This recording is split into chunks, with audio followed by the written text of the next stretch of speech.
Today we're going to take a dive into my journey into ABDL. So we are going to take the Wayback Machine back to 1974. I was 5 years old. That's when my parents, mostly my dad, said, "It's time to get this boy out of diapers." I never really wanted to be out of diapers. At a young age I knew I was destined for greatness. Well, diaper-wise anyways.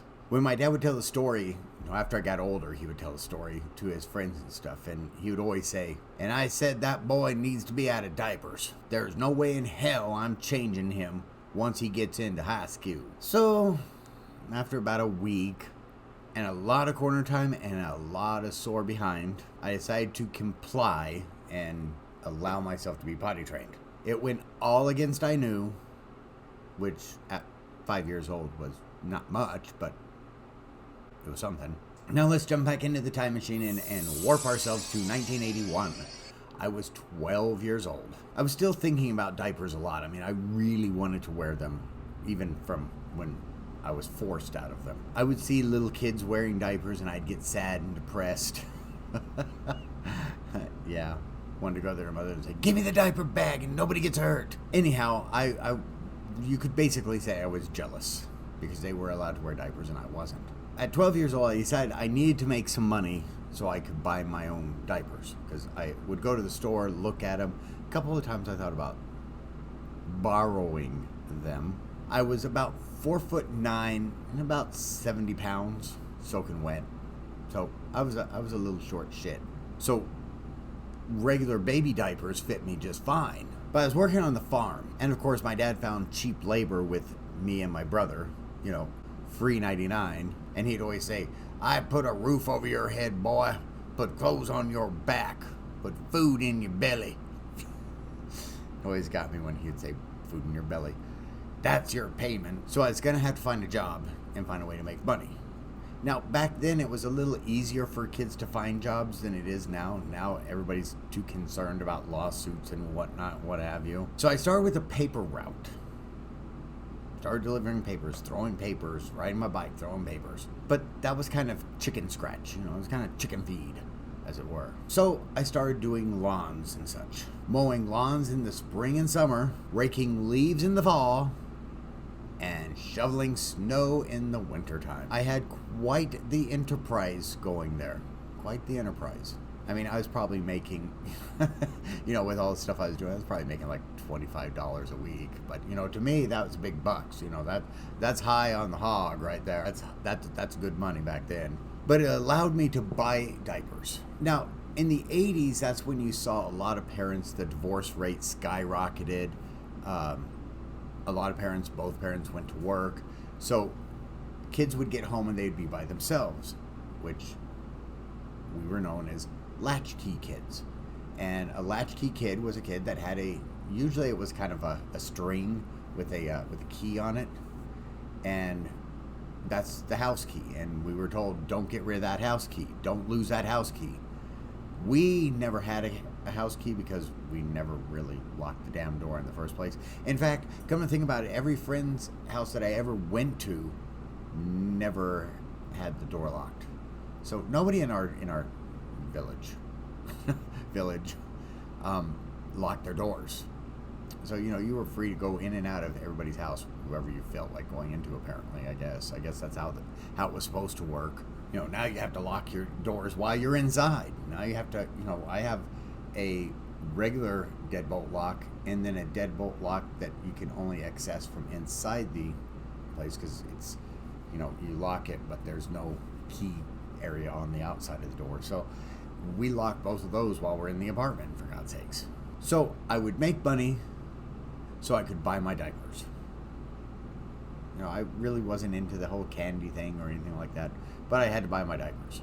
Now, mind you, I was in a very small community. Everybody knew everybody. And the pharmacist there, because, the pharmacist was usually the one who rang you up, either that or his wife, because it was such a small town that, it didn't get a lot of business there, I'm sure. I knew they knew I didn't have a younger sibling. So the thoughts that were probably going through their heads. Oh, and did I mention there was only one place in town to buy diapers? It was the drugstore. as the only place you could buy diapers, so I pretty much had no choice but to go there to get them. So the first thing I'd need to do when I got home with my diapers is I'd need to find a place to hide them. I need to find a place to hide them somewhere. So what I did was I took my box spring and I cut a little thing, just enough to fit a diaper through, and I'd hide my diapers in the box spring of my bed. Now, so my dad would spend a lot of time at the bar or out with friends or a girlfriend's house or somewhere and stuff. He wasn't home that much unless it was like 1 o'clock, 2 o'clock in the morning after the bars closed. My brother and sister, they would be at their friend's house pretty much most of the day. So I was pretty much home by myself. So I'd get a diaper out, I'd strap that bad boy on, and I'd gallivant my house wearing a diaper. A few times I almost got caught. Like the time I fell asleep on the couch and woke up to hear my dad's car door slamming and knew that I had to get my ass into my room before he walked through the door. But during this time, I thought that I was just a freak of nature. What the hell is a 12-year-old boy doing in a diaper? You know, I thought I was just a weird freak. But it all felt natural to me. It didn't feel weird to me. It just felt natural to me. I just thought I was a freak of nature. Now we're going back into the time machine, and we're going to 1994. Yeah, I was 25. In the time frame of 8 months, I had to check this, and it was 8 months I went from 4'9" to the height I am now, which is 5'10". So it was very, very painful for that 25 to 26. Was very, very painful for me. Also, I had put on a few pounds. I think I was up to like 110, 120, something like that. So I could no longer fit in baby diapers, which kind of sucked. So, you know, as everybody during that time frame, we had to go with Depends. And, well, you know my opinion on Depends. But that was the adult diaper of the time. It's good for its intended purpose, but it is definitely not intended for an ABDL wetter. Just not happening. I mean, again, it is good for what it's designed to do, but for those of us that have flash floods on a regular basis, it's not that good of a diaper. But at this point, I was only wearing 2 or 3 times a week. I wasn't wearing 24/7 back then. So let's all get back into the time machine as we travel to the beginning of 2013. I was 44. So I'm in the shower because, as we all know, the greatest ideas come from you being in the shower. So I thought to myself, I said, Mark, why don't you go online and search for adult diapers? Why I didn't do this prior, it's anybody's guess. Nobody knows. You know, like now, my brain works like a steel trap. You know, it works really quickly. As you can tell, it took me, you know, how long had the internet been out? And I still didn't think to search it for adult diapers. So I go online and I search for adult diapers. And you guessed it, Depends was the very first thing that came up. And I'm like, oh, crap, is this what I'm going to have to deal with? So I scrolled past that as quickly as I could because I was, you know, I'm already wearing Depends. I don't want to wear them again. So I found a site called North Shore Cares. They're actually still in business now. They're more of a medical needs type place. You know, they sell, you know, stuff for incontinence. They sell diapers, so forth, blah, blah, blah, blah. But it's mostly for medical needs. But they had a diaper that looked like a baby diaper. Now, I'm not talking about the diaper with the prints and everything else on it, the cute prints and whatnot and what have you. It just was a basic white diaper, but it looked like a baby diaper. It had the tape, the 4 tapes, it had white, it looked thick, it looked wonderful, it looked great. So I bought some. I bought a case, you know. Mark doesn't edge into anything. He doesn't say, well, maybe I might buy 1 or 2 to see if I like them. Oh, no, let's just, you know, as I've said before, let's just, you know, buy the farm. You know, and when I got them, they were a good diaper. Don't get me wrong. They have good diapers there. And it was leaps and bounds from Depends. However, they weren't really what I was looking for. When I was wearing them, I pretty much just felt like an adult in a diaper. So back to the shower we go. Maybe I'll think of something other to type in. Not really. It was just me in the shower. That's it. Just taking a shower. And all of a sudden, that light bulb, bing. Why not type into the search bar, adults who like to wear diapers? So I typed that in. And up comes ABDL. Now, at the time, I thought when it came up with the ABDL, I thought it was like Middle Eastern or something, because every time I type in, even now when I type in like YouTube search and I type in ABDL, it comes up with somebody from Saudi Arabia or somebody from the Middle East or somebody of that nature. So I'm saying, what the hell do I want somebody from the Middle East for? And as I was getting ready to start scrolling, I saw diapers. Oh, this has something to do with diapers. And I was sitting there thinking to myself as I was clicking on it, I hope this isn't something that's telling me about diapers from the Middle East. I hope not.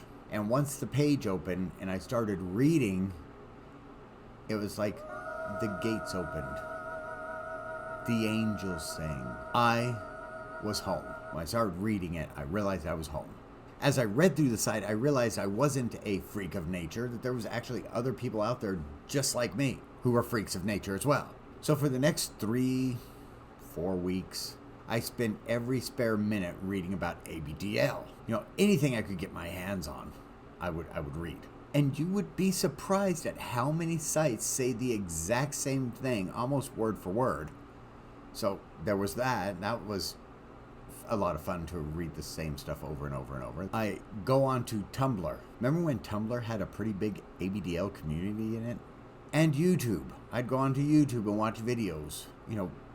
I'd see these people wearing diapers on Tumblr and Facebook and Twitter and YouTube and whatnot, being all smug with their cute diaper and so forth. Their diapers were like something I'd never seen. They looked like they were homemade diapers, or they were able to buy baby diapers and fit in them, which got me even more jealous, and I hated them for it. So, to kind of cool down a little bit, I went back into the shower. I thought, okay, Mark, you are ABDL. We figured that out. You're ABDL. So maybe search for ABDL diapers. The first thing that came up was Bambino. So I bought a case from them. They were called... They had the little bears on them. They were called... I can't remember.